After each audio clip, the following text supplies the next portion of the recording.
And welcome to Mock the Week. I'm Dara O'Brien. The news this week. At the Labour Party conference, Tony Blair began by saying, "This time next year, I won't be your leader." But then realised that Gordon's speech was still on the auto cue. Even before Blair's speech ended, most Labour MPs were out of their seats, which is good practice for the next election. Blair's farewell speech gives him 9 months to prepare for life after number 10, and Sherry Blair 9 months to cram as much Downing Street cutlery into a suitcase as she possibly can. Blair's speech was 20 minutes longer than Gordon Brown's, but longer isn't necessarily better, as John Prescott tried to convince his secretary. Reports circulate this week that Osama bin Laden may actually be dead. He was supposed to have died due to lack of treatment and the primitive conditions he was living under in a corridor of an NHS hospital somewhere in the West Midlands. Following reports of bin Laden's death, Al-Qaeda have requested no flowers, but had asked instead for donations to pay for an air ambulance to be crashed into the nearest American army base. In a statement to Al Jazeera, a distraught Al-Qaeda lieutenant said, "That's terrible news. First Steve Irwin, and now this." This week we learned that Prince Charles is so fussy about the runniness of his boiled eggs at breakfast that he has 7 of them standing by. That's almost as demanding as Prince Edward, who insists on starting every day with 7 freshly buttered soldiers.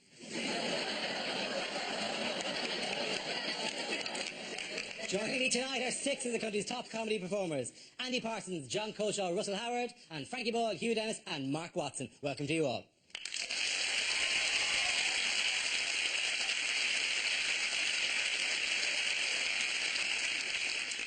First round is called Headliners. I show the teams a recent photo along with the initial letters of a newspaper headline. Here's a picture of Mr. and Mrs. Blair. So what does CTAL stand for? Is it Cherie's Trap a Liability? Is it Clinton threesome? Oh, lovely. Cherie's teeth are landmarks. Her whole mouth has been listed and declared a national park. Is it Cherie and Tony advertise Lillettes? I can sweat all through my speech, but I'm fresh and dry and confident down under. Crap tie and lawyer. Left to right. Is it Cherie tackles a liar? That close to satire. He's veering away violently at the end. Is it Cherie, that's a lie, isn't it? Is that absolutely right? That's very good, yes. It is.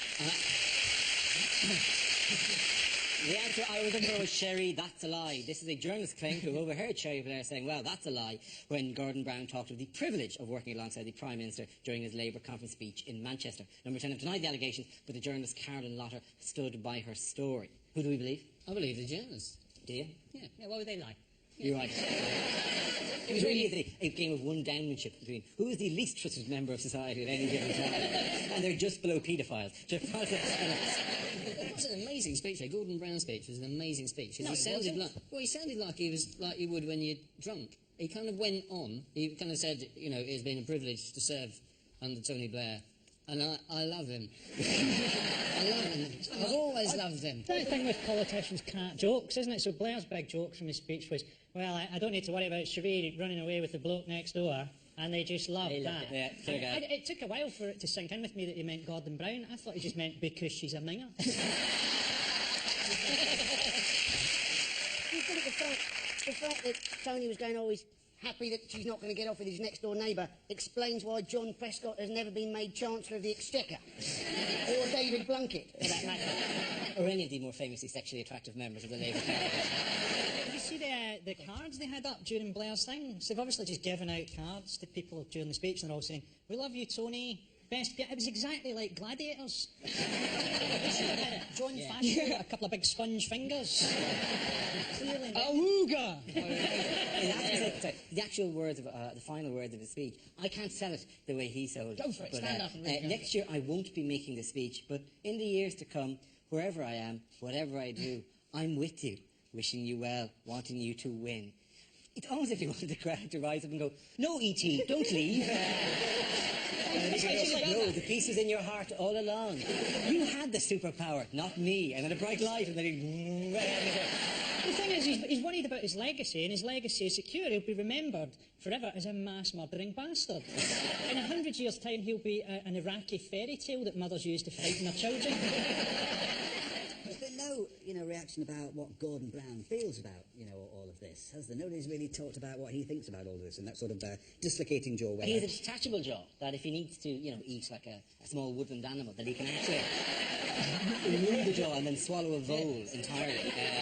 If he did have quality in like a Prime cartoon, Minister. where you'll see like a dog just going down his neck, just passing all the way down the street. But if he did that, you'd watch it. It'd just be amazing. Kind of, here's a few policies, watch this. A vole. A stoat. What was unusual about Blair and Brown's speeches? Was it the fact that they gave Blair 9.5-minute ovation? But what do you do? What do you do when you're being clapped for 9.5 minutes? And you can go like that for... Get a cardboard cutout, stick it there, come back 7 minutes later. But you know he would have gone back into, I don't know if they've got a dressing room. I like the idea that Gordon Brown's just sat there and he'd go, my name is Tony. I still got it. Oh. But it might have been fear, because Hitler used to do it, didn't he? Everyone would give him an ovation and the first person to stop got shot. So, wow, that worked. Yeah, Sherry was actually there to the side, just... There has to be a point about 6-7 minutes in where you kind of go, right, actually, now they're taking the piss, aren't they? They're actually now they're taking the mickey. They don't really believe this. How good would it have been if he'd gone down into the audience and started a conga? what a way to leave office. How respectable. The highlight of the political week came from around Points West. I live in Bristol, and there was a bloke on, I don't know his name, was fantastic, talking about Gordon Brown. He went, yeah, right early on he said he liked the Arctic Monkeys, then turns around he says he likes Coldplay. If he's going to lie about that, what else will he lie about? It's just wonderful. That's the idea. Who are you going to vote for? Cameron? He likes the Kaiser Chiefs? My guy. What does Gordon Brown want to raise to 18? Oh, the school leaving age. It's school leaving age, yes. Paying kids to stay in school, giving cash bonuses to kids. As kids go, I'll put you in detention. Well, that's time and a half. On the subject of education, how have mothers in Rotherham been causing a headache for a local school education authority? They have been shoving hamburgers through the bars to feed their kids because the food they're getting is too healthy. Yeah. And the brilliant thing is they're actually feeding them through the bars of this cemetery. Yes. The actual quote given by the women of Rotherham as to why they object to this is because they think their kids are being forced to eat overpriced, low-fat rubbish. And are they having to pass the food through the railings because the kids are too fat to fit through the railings?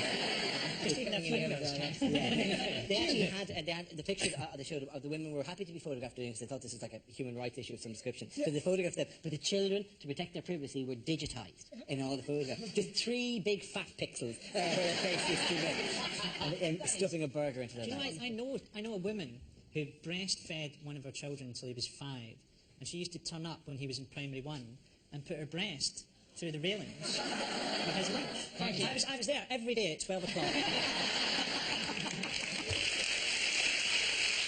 Was it the whole breast, or being Scotland, was it just a very, very cold nipple?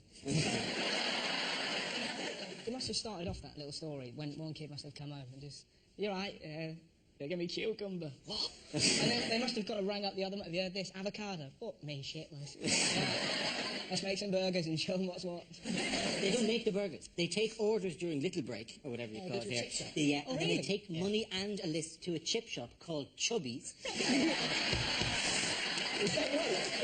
And they bring the food back, walk through the graveyard with the hands are reaching out. That's some sort of hideous kind of prison situation where they're grasping for the food and they go right, and they fling the burgers in. The kids tear violently at each other, trying to get at the food, tearing scraps off each other together. There was a quote I have made that picture more evocative. Incidentally, I don't think we do call it Little Break, but I'm very pleased to know that in Ireland we call it Little Break. At some stage, there was Little Break. Big Break. Big Break was after Little Break. What we would call lunchtime. Yeah. And everyone plays snooker. Yeah. We stare at your stories with school dinners in a kind of, like, what? You got fed, we had to bring lunch in, like, they would think in Scotland, do they have? Yeah, packed lunch. Packed lunch, yeah, that's the way you do it. Whereas in England, seemingly, uniquely for the world, you have giant vats of fat, and you just dump carbohydrates into the fat, and go, eat this. This will perk you up for the afternoon. And annoyingly as well, like, when you're a kid, your mind slightly warped. If your parents are split up, you got free school dinners as well. I used to look at my tuna mayonnaise sandwiches going, why can't she have an affair? Do you know what the standard school lunch that you got from the chip shop in Scotland was? It was a packet of chips with a free potato fritter. So basically, a packet of chips with a really big chip. Actually, there's a really good chip shop in Edinburgh which has a DJ in it at the weekend. It's fantastic. You've got to feel sorry for him, though. Yeah, it's not how he wanted his DJ career to work out. You'd have to presume he had dreams of the Hacienda or the... He said he's in a chip shop going, hey, how are you? No, bag of chips, good for you. Back to the fritter posse. Ladies and gentlemen, at the end of that round, the winners were Russell, John and Andy. Our next round is called Newsreel. We'll play in a recent piece of news footage featuring some of the world's major figures and ask John and Hugh to provide a commentary. This week your film will be on a political theme. Away you go. A great speech yesterday, Prime Minister. Great speech. Well, I know, it was very good. I was proud of the speech. I thought the joke was very, very good. And I think now, based on this, I could perhaps become a stand-up comedian in the future. That's what I'm going to do. Next question. You, Paul. Yes. Sorry, I seem to be breathing helium. You based your joke on Les Dawson. Why did you choose him? Look, there's an important point here. I could have gone down the Jim Davidson route, which would have been quite wrong, or Prince Philip, but I believe that joke-telling is a very important skill for any prospective Prime Minister, and I think there are certain pug-faced dullards who are just not up to it, and I stand by them. Go on, you have a go. Don't make me tell one. My wife is so fat we have to pierce her ears to watch the television. No, my mother-in-law's so fat that other smaller mother-in-laws orbit around her, you know? Yeah, that's the way you've got to do it. Attitude. Understand? I've got one, Tony. I've got one. You'll love this. No, wait. I'm going to be the next Prime Minister. That's my boy. That's my boy. Well done, Hugh and John. Point of you there. Now we play a round called Topical Whirly Gag. This game involves Mark, Andy, Frankie and Russell. So if you could make your way to the performance area, please. This is a stand-up challenge. Our random news generator contains a bank of topics. We spin the wheel, and when it's stopped, anyone can step forward and try to make us laugh about the subject it's landed on. The winner is the team I judge to produce the funniest material. Our first topic is protest marches. Who's up first? Any coming in protest? Yeah. Russell. Okay. The only protest march I went on the Countryside Alliance March. I'm not pro or anti-fox hunting. I just quite like watching posh people get beaten up. I know it's wrong, but if you could find me a more glorious noise than then I'll happily listen. Come on, it's going to be fun. And it's just so much fun baiting right with. What do you think about fox hunting? I tell you what I think. If we didn't chase the fox, the entire bloody country would be overpopulated by foxes. Is that what you want? Some hideous land of the foxes? Me, unable to leave my house if you're a fox, running up to me, stabbing me in the gizzards? Is that what you desire? Looking across my lawn to see fox upon fox, prowling along my paddock, flicking the V's at me, walking hand in hand with asylum seekers? Is that what you want? Very good, Russell. Well done. That's a Howard. Okay, let's spin the wheel again. Subject is the Middle East. You know when everything kicked off in Lebanon, all the Scandinavian countries evacuated all their people the minute anything happened. Do you know where they put them? Syria. What was that called? Operation Out of the Frying Pan. And then we had bombs coming through Prestwick Airport to be dropped on civilians over there. I mean, it's really grim, but I suppose our only hope is that Prestwick Airport will have done their usual, got it all mixed up with their luggage. Lebanon will have got bombed with stuff Scottish folk are trying to bring back from their holidays. You can switch on the news to see a children's school getting levelled by 40,000 packets of Benson and Hedges. Well done, Frankie boy. Very good. Okay, Mark and Andy are left. The next topic is mugging. Mark. Yeah, I got mugged like a kid, like a 13, 14-year-old kid. In a way, it's nice to see, young talent coming through. Horrible feeling. This kid came up to me and said, "Oi, give me all your money, give me all your money," over and over again. And I was panicking, thinking, I've never been mugged. What do I do? In a way, it was obvious what to do. He was going, "Give me all your money." He took me through the process quite well. It was quite a user-friendly mugging in some ways. There was a questionnaire afterwards, how can I improve this? It was a horrible feeling, and I was in my pocket. All I had was a fiver, 1 fiver. I gave it to him, and this kid went, "Nah, it's not enough, mate." I know, not enough. Well, it was an awkward moment, really. I felt like saying, "Well, I'm sorry if you feel I ripped you off in some way." Well done, Mark. Well done. One more topic is left to Andy. This is the topic. It's transport. Away you go.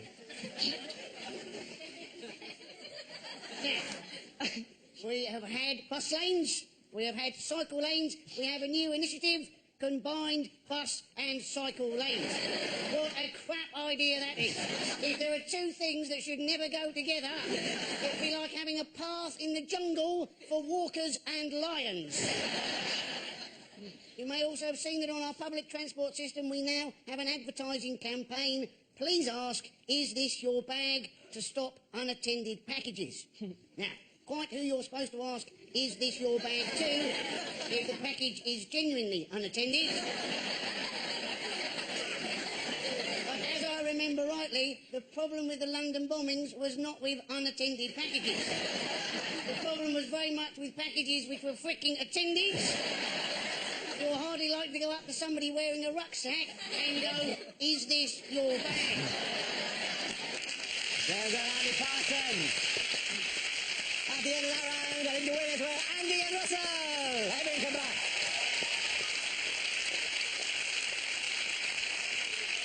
Our next round is called If This Is the Answer, What Is the Question? On the board are 6 categories. For each chosen category, I read out an answer and the players have to guess what the question might be. Mark, which category would you like? The environment. OK, environment it is. The answer is 3 billion. What is the question? How many pages in the new Harry Potter book? She won't stop writing, will she? She's banging away. Is it what is the excess on Richard Hammond's car insurance? Walking around. It's what he would have wanted. Is it what is the factor of Mick Hucknall's suntan lotion? Is it how old is Ming Campbell in dog years? Is it, according to the Daily Mail, how many people are currently illegally in Britain? Is it how many people could Jesus feed with a KFC bucket?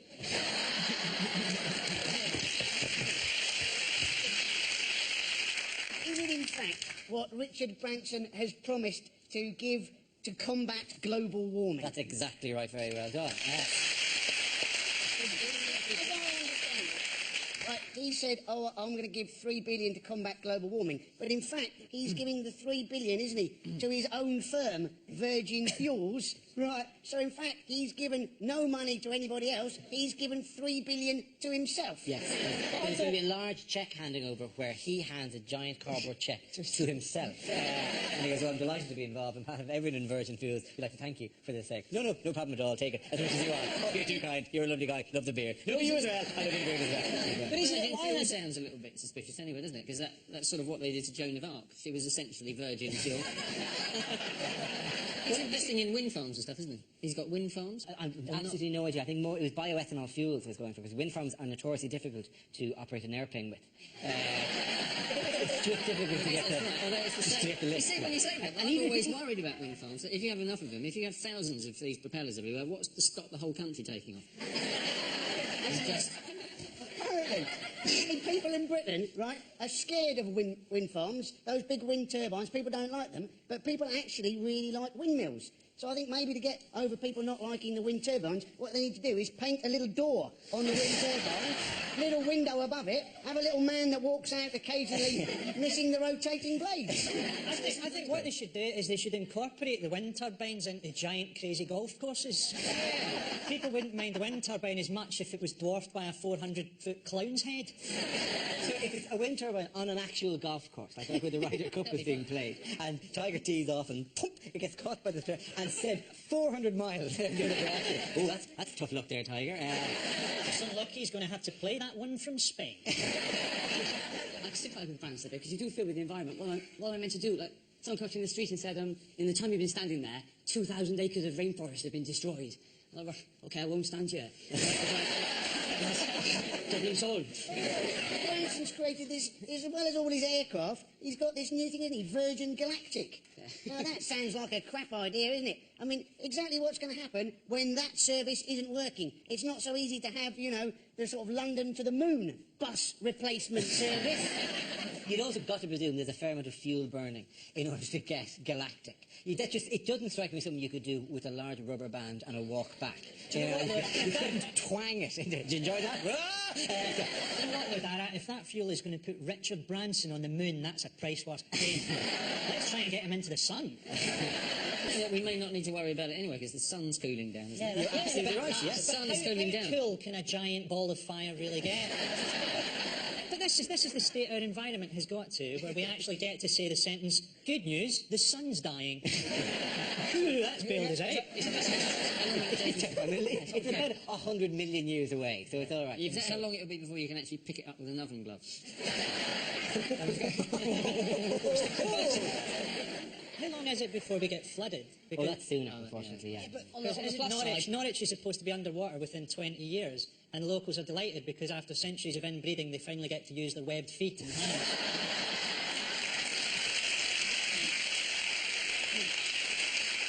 This is the news that after talking to Al Gore, the Virgin tycoon has promised to give all the profits from his airline and train company to combat global warming. It will amount to $3 billion or £1.6 billion. But isn't that ridiculous, given that his companies are the ones who are causing a lot of the global warming? That would be like Noel Edmonds pledging £3 million to combat shit telly.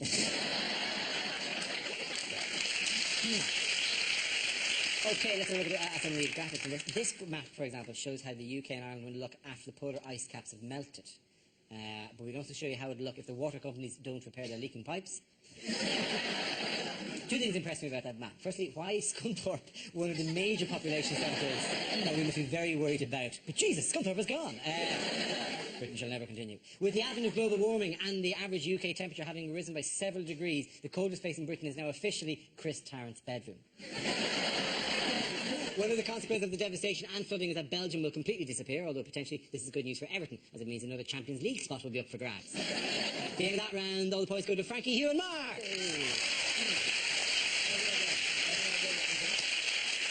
Now we come to our final quickfire round called Scenes We'd Like to See. This is for everyone, so if you could make your way to the performance area, please. I call it ideas for scenarios we'd love to see, and the performers come in with their suggestions. Here we go. The first subject is ill-advised things to say in court. How could she have seen my face? I was wearing a balaclava! So, to summarise, there's no evidence, but he does look a bit rapey. Your Honour, that wig looks really gay. Your Honour, if you like, I've got the number of a really good Brazilian cleaner. If stabbing a man makes me guilty, I'm guilty. I would like to present my own defence through the medium of dance.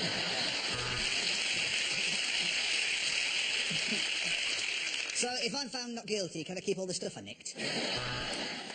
And I put it to you, my lad, that child is sexy.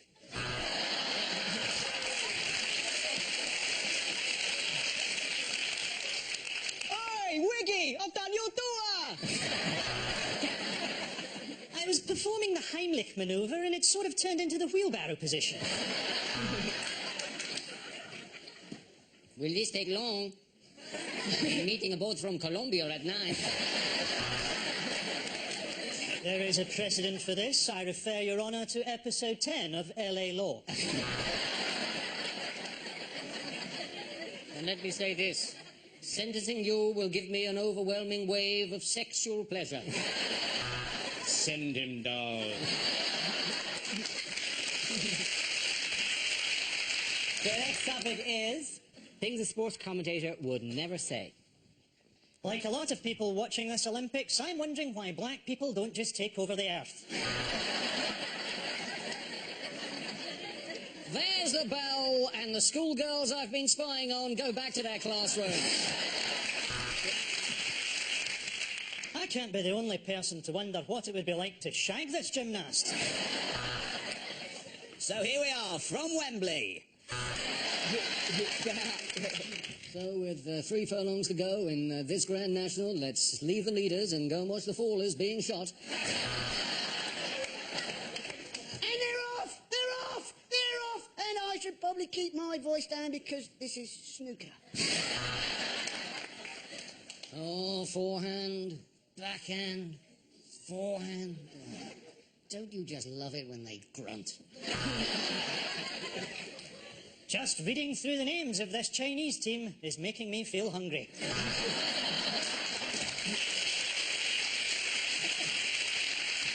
And for those of you who missed them, here are next week's Italian football results.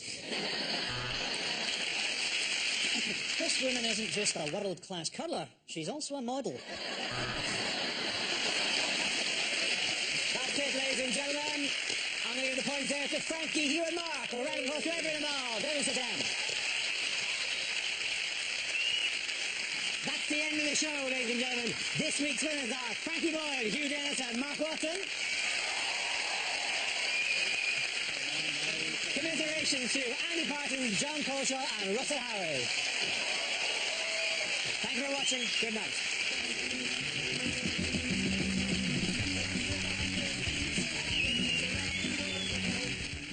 Rock the Week back on Thursday at 10. Michael Palin stars in American Friends next on BBC 2.